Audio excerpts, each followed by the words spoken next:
كل يوم تحت ومن فوق. علاقتنا دائما فيها ذبذبات فوق وتحت. فوق وتحت. أنا كل يوم تحت ومن فوق. علاقتنا دائما فيها ذبذبات فوق وتحت. فوق وتحت. انتما كيف شفتوا ملي ماكرون دبدب لهذاك الرئيس ديال الجزائر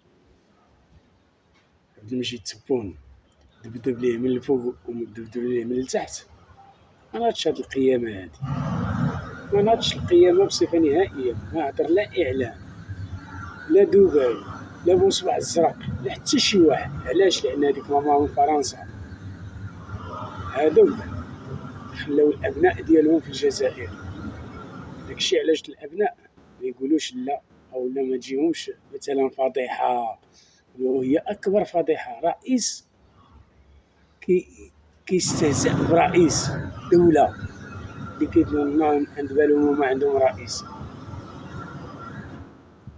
ناضو كيهضروا على الخساني مع داك الرابور المغربي، وهذا هو دارها واعرة بيني وبينكم، دارها لعبة الملوك، خلاهم هما بمثابة جارية جالسة كتشطح. الجزائر كتشطح والمغرب على العرش. احنا مملكة صاحبي، راه مملكة 12 قرن وما يزيد. إذن تفرجوا في الذباب شنو بدا كيقول. أنا استفزني يا محمد خساني أنك ترقص لمغربي في فيديو في كليب وغيره. استفزتني بشكل كبير، خاصة وأنت من جنسي، من جنس رجل.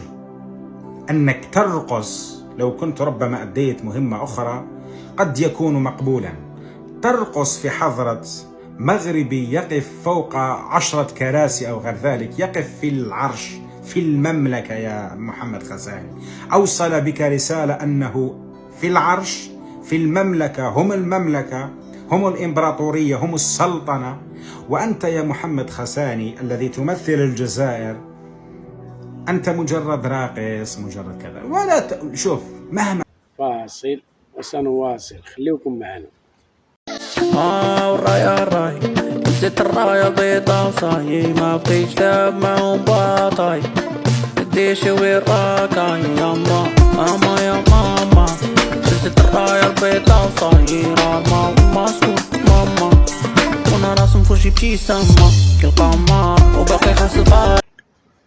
هذا قال لك ودي ماشي غير هو، شحال من واحد قال لك هذا لا يمثل الجزائر، ما كيمثلش الجزائريين بصفة نهائية. واخا عنده جواز سفر جزائري، عنده بطاقة تعريف ديالهم جزائري، مزيود في الجزائر، كابر في الجزائر، كرغولي دوريجين، بغاو ينحيو ليه الكراغيلة الجنسية الكرغولية. تفرج سمعوا. ما يمثلنيش انا خساني، ما يمثلش الجزائر هو ولا غيره. يا تشتاح وتردح، شطحوا فيك. السياسة هذه اللي راكم تستعملوا فيها، هل ترى انتوما عباد المال ولا تحوسوا ديروا الاكسبلور تشطح وتردح؟ فاصل وسنواصل، خليكم معنا. ماما زدت الراية البيضا صايرة ماما سكوت ماما، وانا راسم في وجهي ابتسامة كالقمر وباقي. وهذا بو المخايد هذا، حنا مشكلتنا مع المخايد تاوعك. عطاو له 250 مليون دار زوج مخايد. مالا لو كان عطاوك 500 مليون واش دير؟ لو كان عطاوك مليار واش دير؟ اتقي الله، راك مزوج، عندك زوجة، عندك أطفال. يعني من المعقول أن الأطفال تاعك يشوفوا باباهم بزوج مخايد نتاوعو يشطح للناس. عندك باباك سماك محمد سيد الخلق، وانت حبيتوا لي فاتحة. هذا نصيحة ما حبيش تقبلها، احنا المهم نصحناك وقلنا لك كلمة الحق.